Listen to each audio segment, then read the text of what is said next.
Good day, sir. Ray Anthony Roba Puntillas. My name is Arvin Gis Durango. Ito po sir ang aking explanation sa 20 terms. Number 1 is baseline. Baseline, a method of locating object particularly useful in large, irregularly shaped outdoor area. Ini sir is locate ang sabtang ko sa ning baseline sir is one sir ining located niya ang area sir kung kain dapat gatago ang isa ka subject para matris dahil nila dali sir. Number 2 is confession and express acknowledgement by the accused in a criminal prosecution of the truth is guilt as to offense charge. Ang nasabtan ako ni sir kay is mutugan ang kanser ang kibal mutugan ang isa ka kriminal song tinuod gayud na panghitabo. Number 3 is corpus delicti, Latin for the body of crime. Ini sir is isa ka Latin of the body of crime. Number 4 sir is crime, a generic term referring to many types of misconduct forbidden by law. Ang ining sa crime sir is bale mikalabag kibale ang isa ka tao song batas kibale sir amo yang mikakuan sang isa ka crime. Ang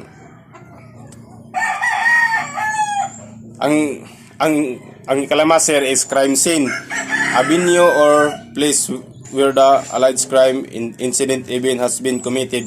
Ang for example sa ni sir ang sa crime scene sir is kibali sir ko kung dapat may hitabo ang isa ka krimen at sa buhaton ang isa ka crime scene.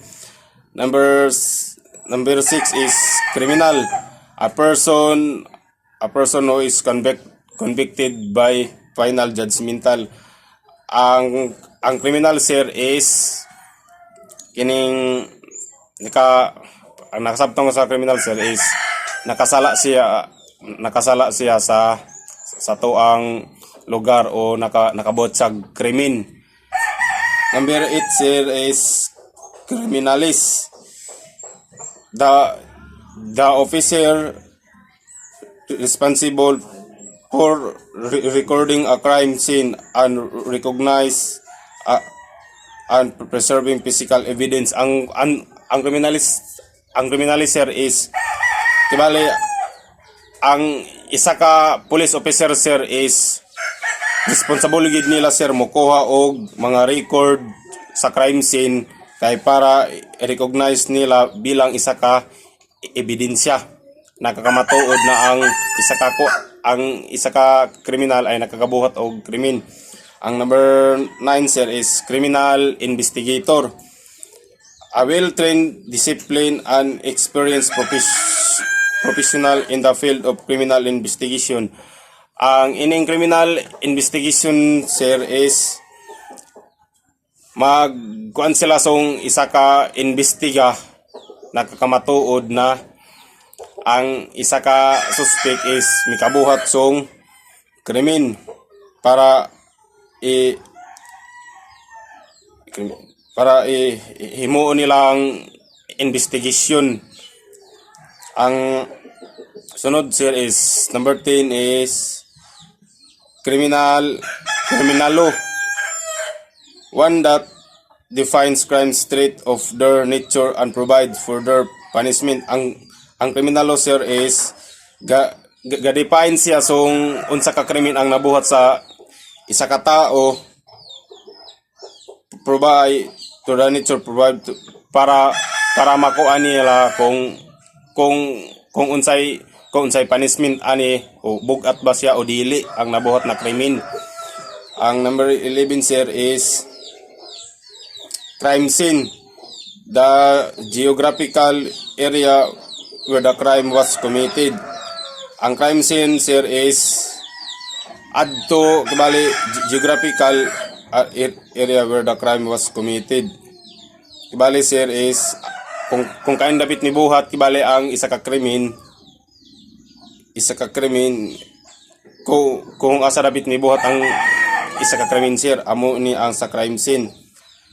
Number 11 sir is crime scene skits. Ang crime scene skits a simple diagram that skits a material pictures of the scenes to those who are not present.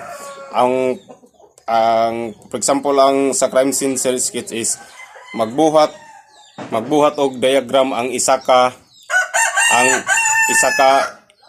investigator kung unsay porma sa patay na tao. Mao na ang sa skits sir. Sunod ang number 12 sir is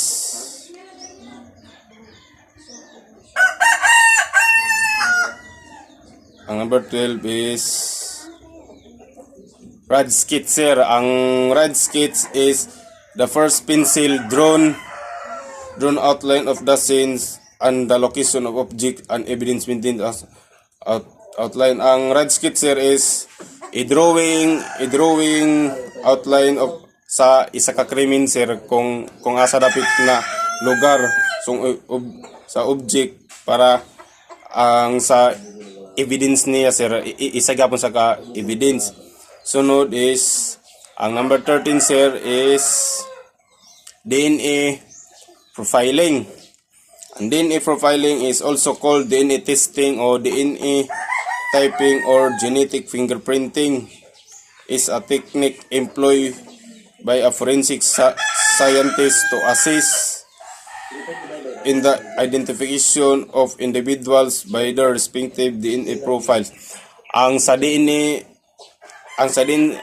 profiling sir kibali ang isa ka patay na tao i-DNA kauan sang DNA test, for example buhok, ngipon, kabo niya nakamatuod na ang iyang bangkay kapamilya sa namatyan sa isa ka pamilya sir.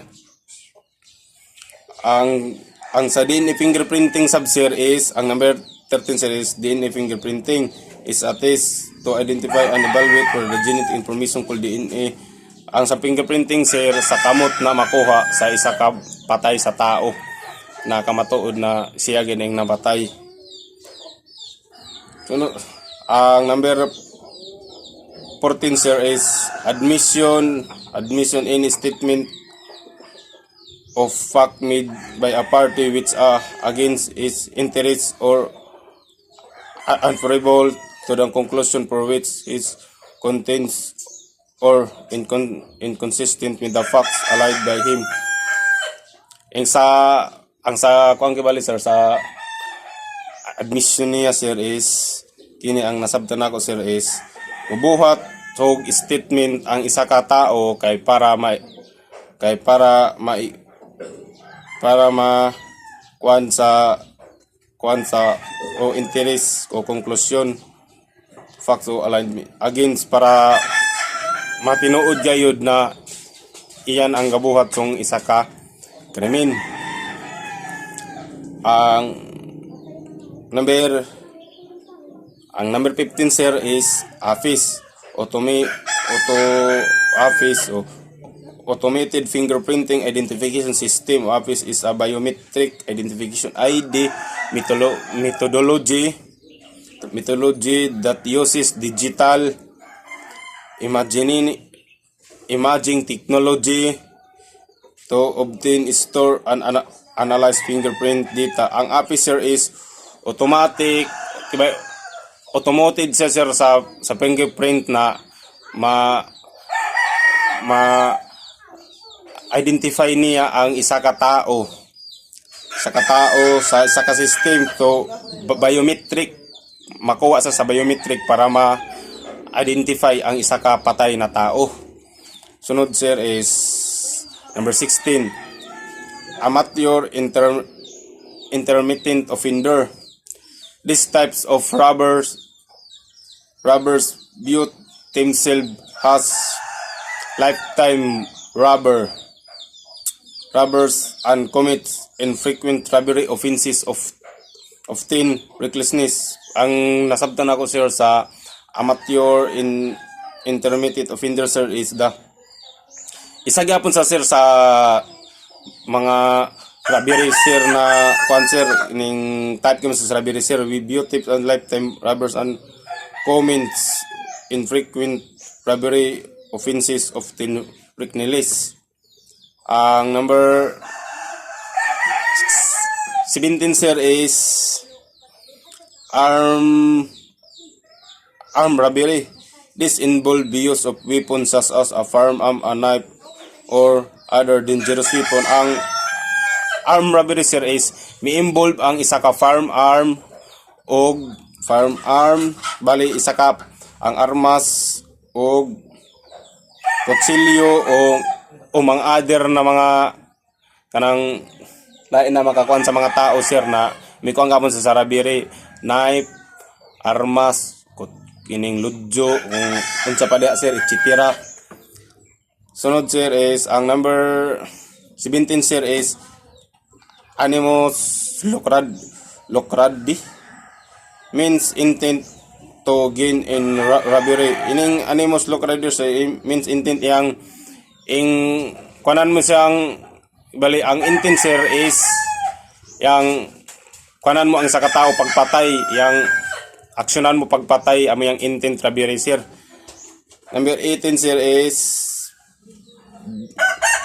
binis mablus in robbery means personal property belonging to another. Ang pasabot sa binis mablus sir is robbery means ang yang isa ka tao kung may kasud ngaon property mo sir sa isa ka property song tao na may bilong na sir is pwede mo siya patyon. Isa mo yung binins ni bill sir is number 19 is arrest.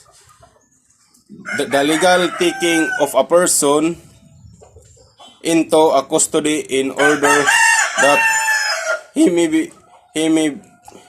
found to answer for the commission of an offense. Ang arrest sir is ining legal sana isa sa kalegal na pagdakop song isa ka tao kay para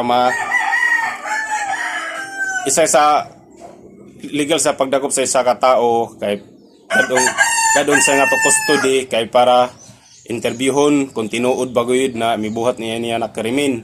Amoy an sa arrest sir.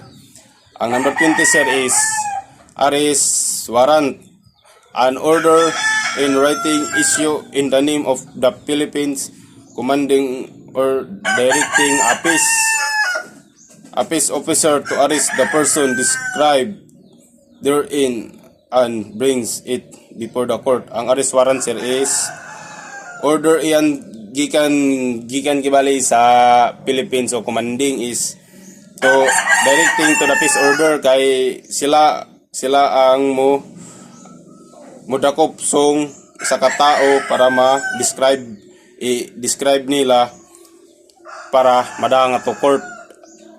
Yan ra sir. And once again, thank you.